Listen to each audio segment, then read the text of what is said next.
Miradas perdidas por estos valles, los rayos del sol los polos deshacen.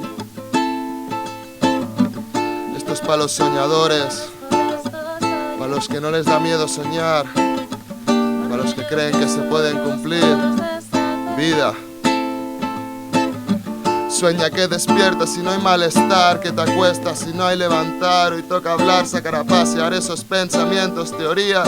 Lo siento, son días, acaricias, míralas reflejadas en esta luna llena. En medio camino del Ramadán o Alá encontrarán tu verdad. Niños quieren jugar, todo se quedó en antiguo. Mi amor por ti se hace duro, rozar tus labios entre tantas palabras. Me siento egoísta, pero el tigre salió de la jaula. La luz brilla en el alba, tras la muerte se descansará. Quiero lograr la verdad por no alimentar el miedo moral. Enfréntala, se llama sociedad, guíate por tus instintos, lo que sientes adentro, no pensamientos que pesen. Podría nombrar mil injusticias, pero hoy mi corazón acaricia la brisa del bienestar, del saber observar, del pude jugar, la oscuridad ya juzgará. Hoy toca erradicar esta ansiedad por el futuro, la depresión por lo perdido, pasados tiempos, sentidos, aullidos de este lobo con piel rasgada, como los ojos que reflejan esas hadas. Esta noche de luna llena te pido amarla y amar la vida perdida, vida venida o vida. O eres mía o de nadie, o vida, o entre tantas y tantas infancias, buscando la estancia, saboreando la fragancia de tu aroma, o vida, o vida. Peldaños recorridos y por recorrer, pero en este jardín las flores empiezan a florecer y los pétalos brotan. El humano explora, la verdad se nota, la sonrisa asombra, el hambre se asoma. Las estrellas brillan, la luna te arropa, el sol refleja.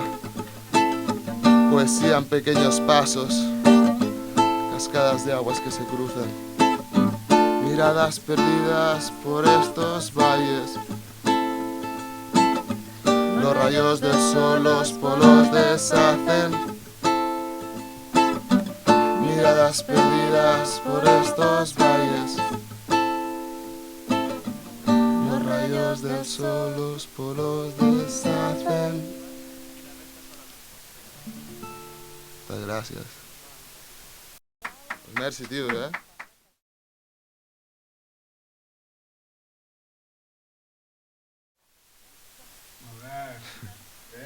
Sí, tinc un parell d'aix perquè la compodia.